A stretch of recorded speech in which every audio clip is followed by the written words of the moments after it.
Hello class, this is Demetrius Wilson with BA 156, Motivational Skills, Business Communications for Success.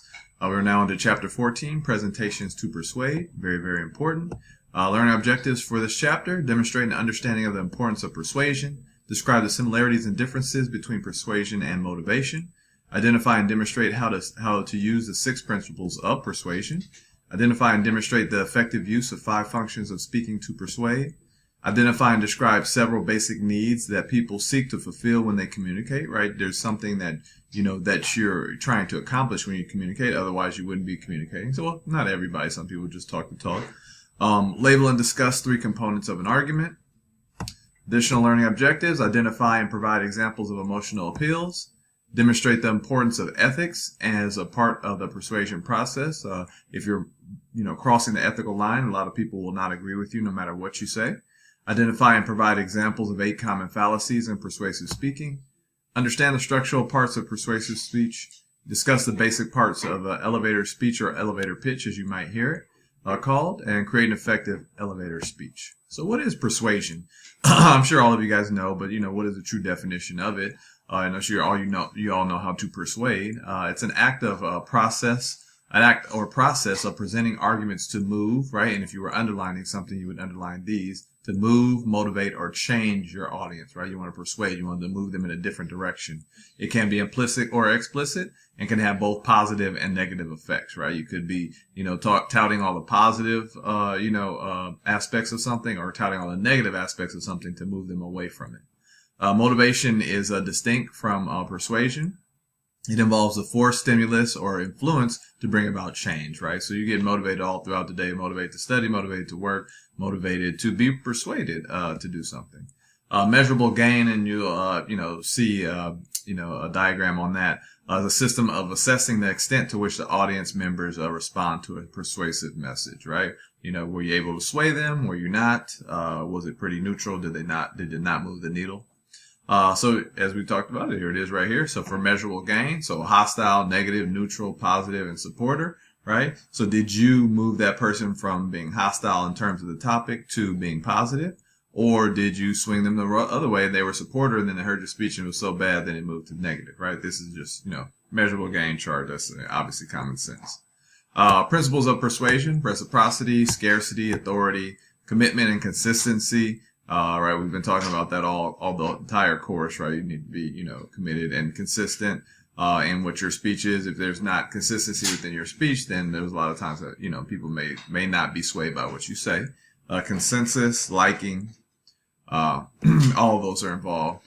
So functions of the presentation to persuade. So you want to stimulate, right? So you want to get them thinking. You want to convince them to be on your side. You want to call to action and say, these are things that you should do to further be on my side. And call to action, adoption, or okay, now I'm going to start using this product, or discontinuance, I'm not going to use it anymore. Deterrence, you shouldn't be using this altogether. You shouldn't be using aerosol spray altogether. Continuance, you should be and continue to purchase Coca-Cola. And increase consideration and develop tolerance for alternative perspectives, meaning hey, I know you were using, solution or alternative A, but now we want you to use solution or alternative B. So the reasons for engaging in communication, as we talked about in the learning objectives, I want you to pause the video right here, and I want you to look at the review and then why we engage in communication. So don't just look at gain information, understand communication contexts, and just go straight on. I want you to look at gain information. Then I want you to look at why we engage in communication. Well, why do we engage in communication to gain information? It says we gain gain information. This can involve directions, unknown location, better understanding, right? So you want to get into, I need to know how to get to the Mall of Orange, right?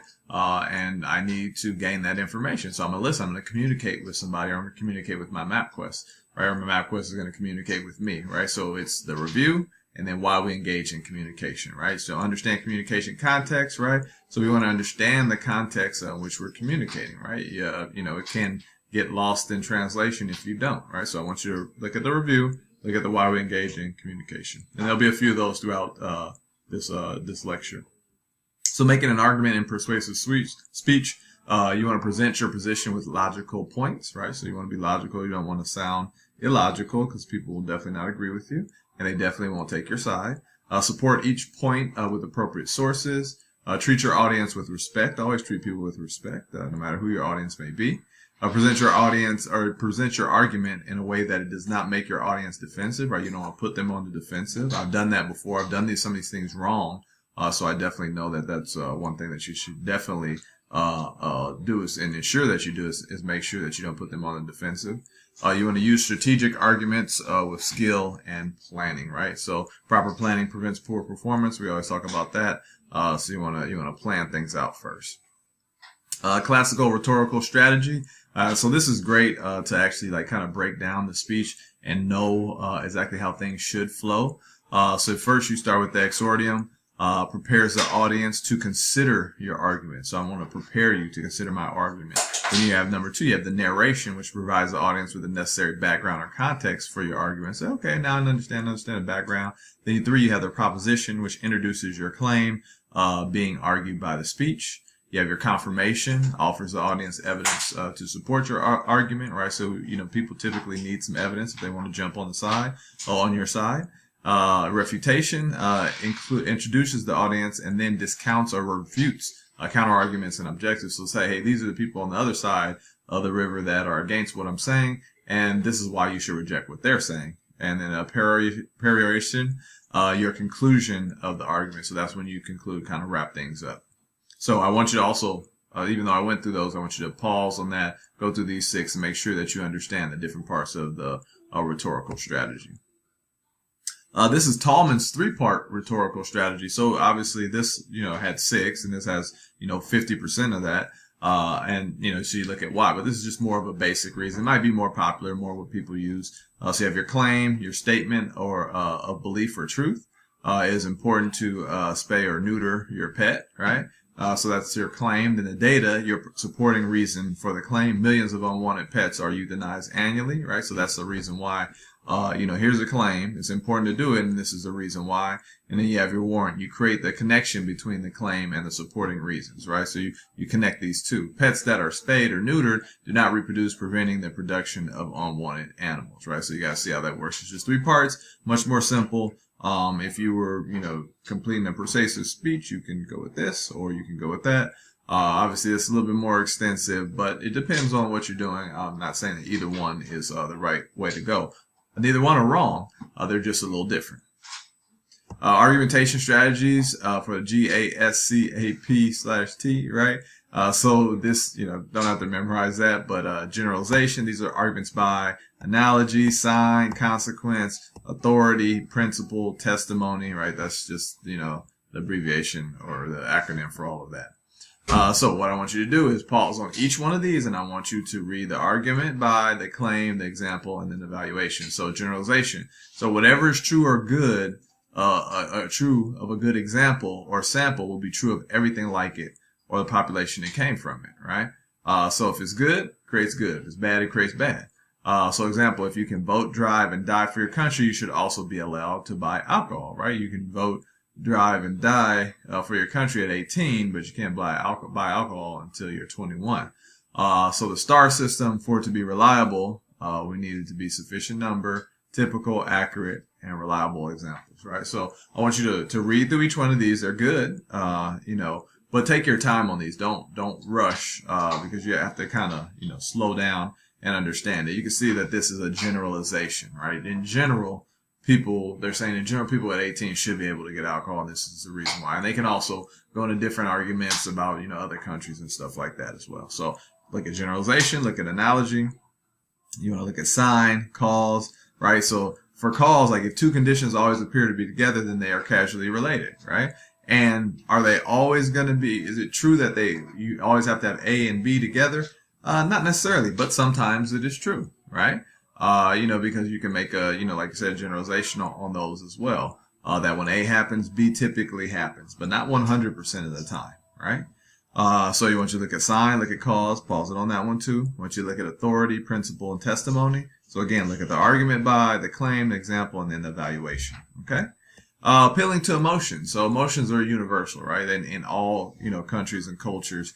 And, even if emotions are not, Some cultures are a little less emotional than others, right? And their emotion is different, but emotions are definitely universal. Emotional feelings and emotional expression are not the same, right? So what you truly feel and what you express, not always the same. Emotions are communicated verbally and non-verbally, right? So people can tell, like where your heart on the sleeve, you can tell that something happened emotion-wise, or verbally you could just say, hey, I'm very upset. Emotional expression can be good and can also be bad. Emotions are often contagious, right? Somebody comes to the office, they're happy, high-fiving. You get happy and high-five too. You don't want to be the guy bringing everybody down, otherwise known as the anchor, or that used in the office a lot. 11 points for speaking ethically. So these are things that you do not want to do. Use false, fabricated, or misrepresented, distorted, or irrelevant evidence to support arguments or claims. And we see that these days, so much social media stuff, so much false things that are put out there. Because how do you fact check it? People can just put up anything. Intentionally are use unsupported, misleading, or illogical reasoning, right? So people know, like, I know this is unsupported and misleading, but I'm going to go ahead and do it anyway. Represent yourself as informed expert on a subject when you're not. So if you're not the SME or the subject matter expert, the SME, do not, portray yourself as. Just say, hey, I know a little bit about the topic and this is what I'm saying. Use irrelevant appeals to divert attention from the issue at hand, right? So I want to kind of get you out in left field so that you don't think about the true issue. Do not ask your audience to link your idea or proposal to emotion-laden values, motives, or goals to which it is actually not related, right? You don't want to connect two things that are really, truly not related. You don't want to deceive your audience by concealing your real purpose, right? I don't want to, do this, but my true purpose is this, right? Tell them people are, they're adults, they can handle it. Self-interest, the group you represent, or your position as an advocate of a viewpoint.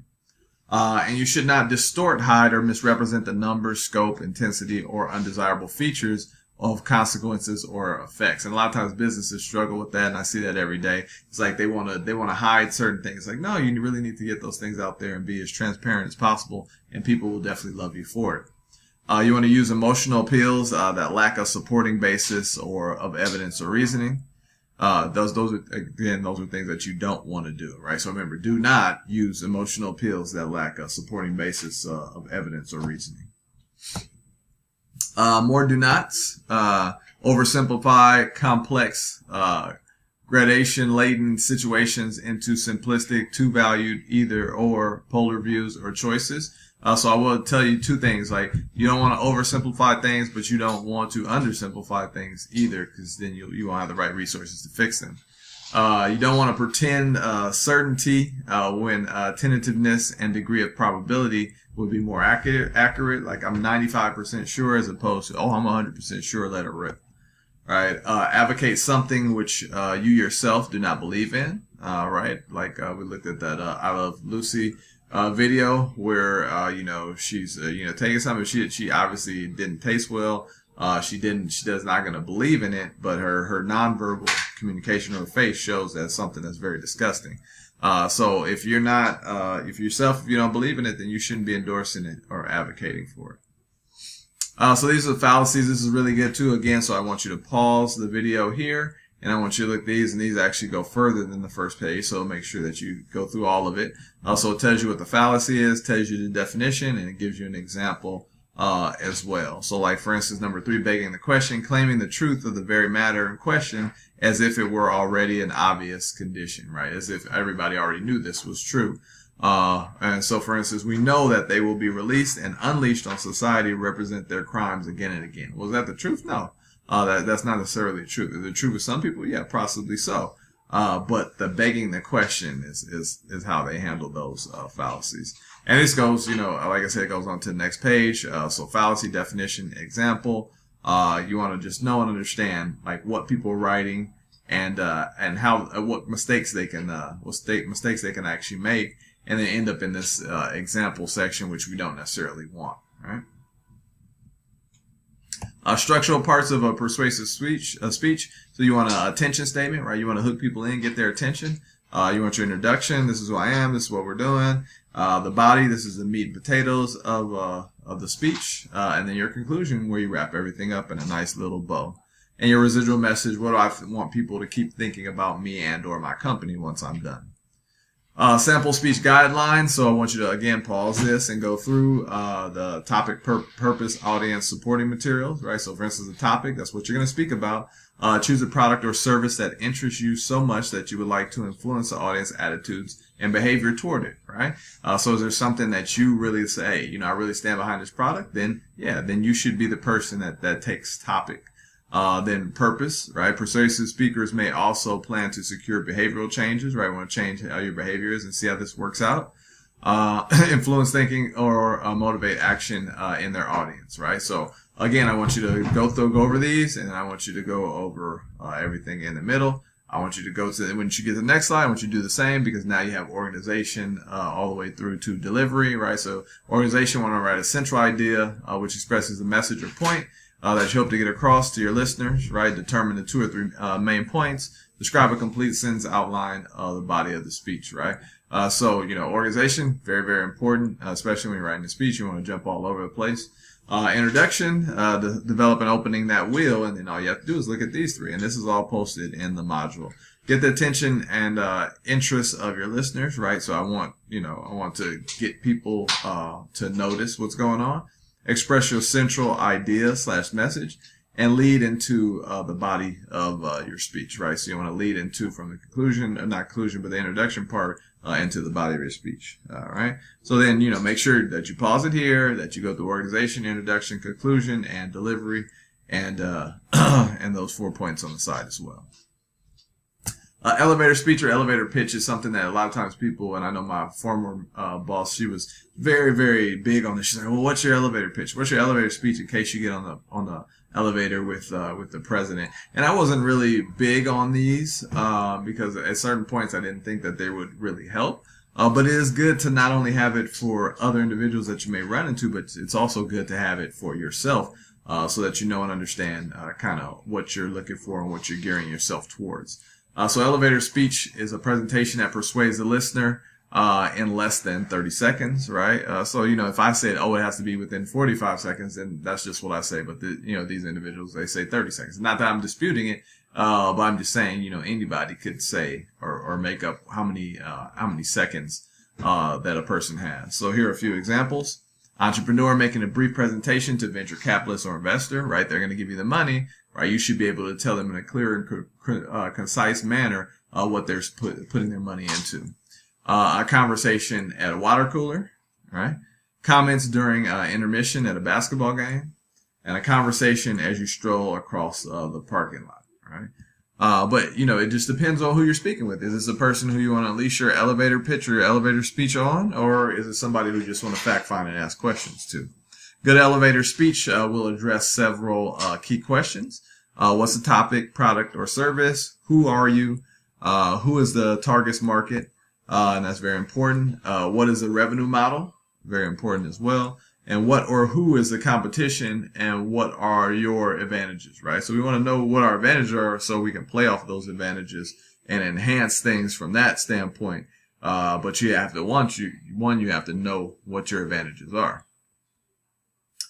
So parts of an elevator speech. So we talked about what it was, right? And the things that you should and shouldn't do. And then now let's talk about the different parts of elevator speech. So you have your attention statement. Like I said, it's your hook. Draw people in. Information about you. Introduction. We want to talk about what you actually offer, what you can bring to the school. The body is the benefits. What's in it for the listener, right? So I'm going to sit here and listen to you for 30 minutes. And a conclusion is an example that sums it up. And the residual message could be a call to action, could be a call to continue with inaction. And that's it for chapter 14. So all we have left is chapter 15, and that's coming up right behind this one. As always, if you have any questions, comments, or concerns, please feel free to shoot me an email, and I'll be glad to assist. Thanks a lot, and have a great day.